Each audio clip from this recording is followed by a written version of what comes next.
Hello, this is the Watchdog. Welcome back to Fun with Watches. If watches weren't fun, you'd only need one. Today we're going to review the Pagani Design PD-YS019. Let's start off the wrist check. I'm wearing this Invicta 44837. I mistakenly call this a Tammy Faker watch, and it's not. These subdials are real and they do work. It's just a multifunction on a chronograph. And Grego's wearing my Activa ACW 2355. I just unboxed both of these watches, so if you haven't seen the unboxing video yet, be sure to check it out. Grego said Han Solo is practicing playing Daedric so he can challenge Chewbacca and win back his ship, so he can become the pilot again and change the name back to the Millennium Falcon instead of the arp, arp. Grogu said, but if you win, Chewbacca will rip your arm out of your socket. He said it's okay. He knows a good arms dealer. Alright, let's take a look at the watch. It comes in this nice box. Pagani Design. Their boxes are decent enough. They're not wonderful, but they do the job.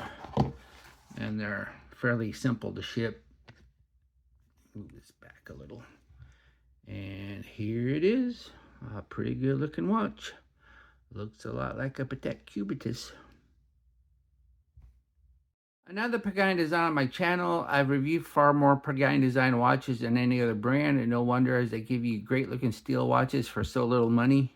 This PD-YS019 is an homage to Patek Philippe Cubitus, which has caused much derision in the luxury watch world. First of all, as people see it as an inferior replacement to their 5711 Nautilus, which was discontinued because it was just too damn popular.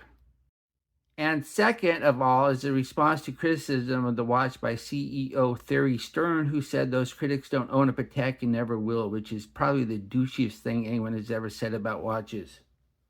Unlike the Patek, Pagani Design decided to go with Quartz, which I assume was to keep the thinness of the Cubitus without raising the price, as they would be forced to go Miyota 9000 series, which would have more than doubled the $70 I paid for this. Unfortunately, the choice of VH31 means there is no date. This PD-YS019 comes in 4 different colorways, which is more than Patek, who only makes the steel and green. I chose blue because that's what I do. If you don't like blue, there's green, white, or sky blue. The steel bracelet is the only option. The watch is 37 millimeters if you measure at the flats of the bezel, but 42 millimeters if you measure ear to crown guard. It's 44.4 millimeters lug to lug, and even though these are inverted end links, they don't really articulate much, so they really act like protruding end links. It's only 9.4 millimeters thick, which is fairly thin.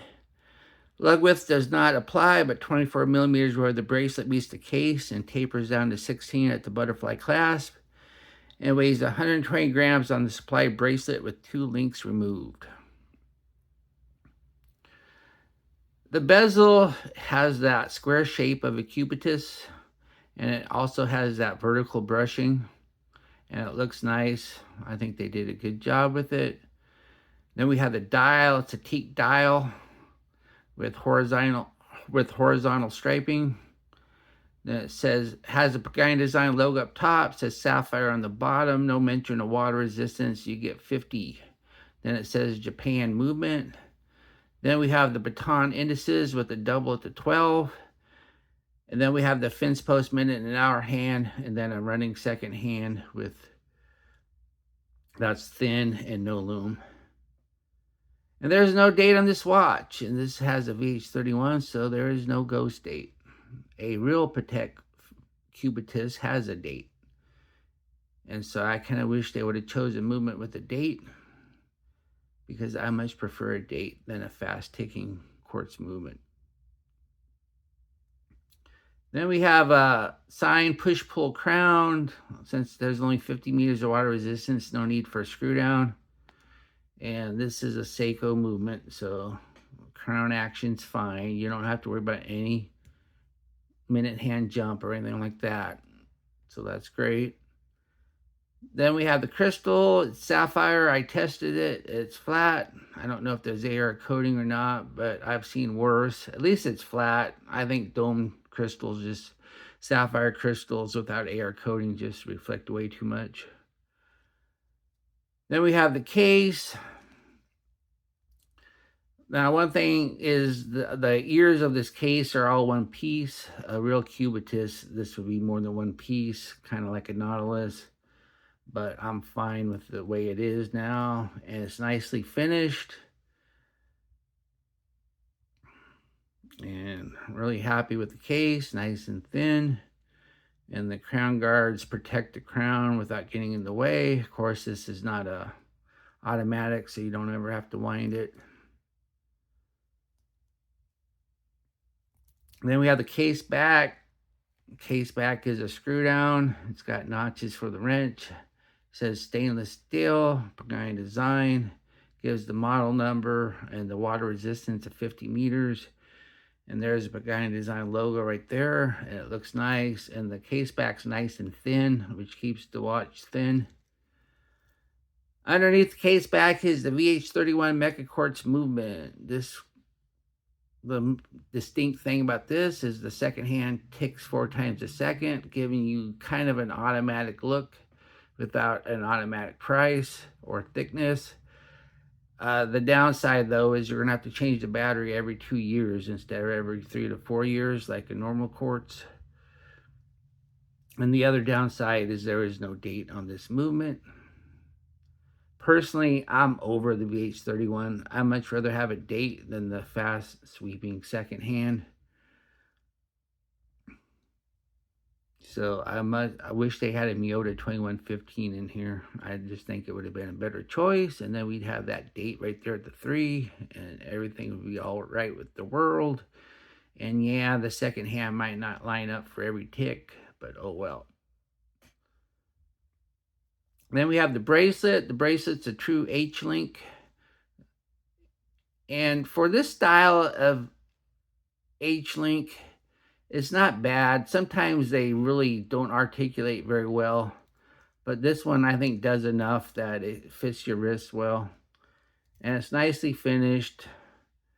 And we got polished center links and brushed outer links, and the brushing is really nice on the outer links. It looks almost polished there. It's such fine brushing. And the butterfly clasp is a push button, and it's actually signed. And it's always nice to have a push button rather than friction. And the links can be removed because you have pins here. Now, one thing, though, I do have a strap that's compatible with the Nautilus, and it looks like the center links are a little bit wider than they are on Nautilus. So, but once again, though, if you get a leather strap, you can play with it, and it has enough give. You could probably make it work. I'm not going to bother, though. Here's the watch of my 7.5 inch wrist. That looks nice. That wears nice. It's nice and flat on the wrist. And once again, this H-link contours to the wrist pretty good. I only removed 2 links though, so it's a little short. Because this, you're not going to be changing straps and stuff, so you really need a longer bracelet. It would have been nice if there were at least 2 more links here.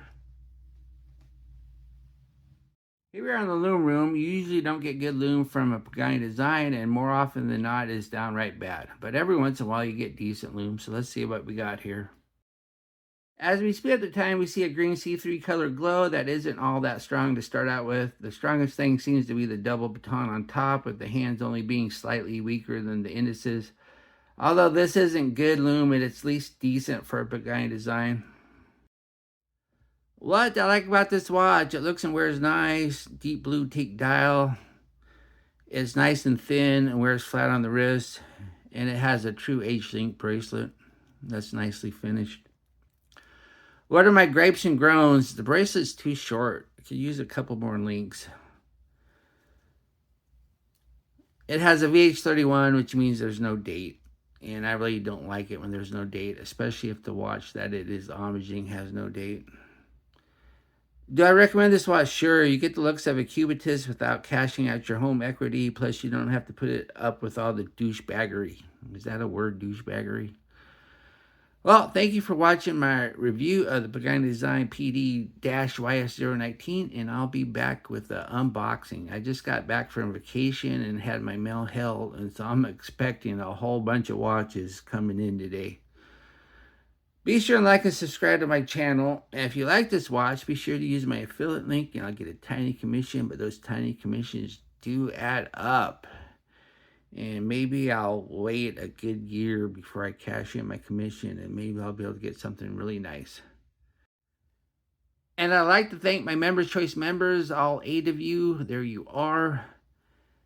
And I just unboxed the latest Members Choice watch. So if you haven't seen that unboxing video yet, be sure to check it out. Only members get to see the unboxing, but everybody gets to see the review, but members get a week head start on the review. Bye.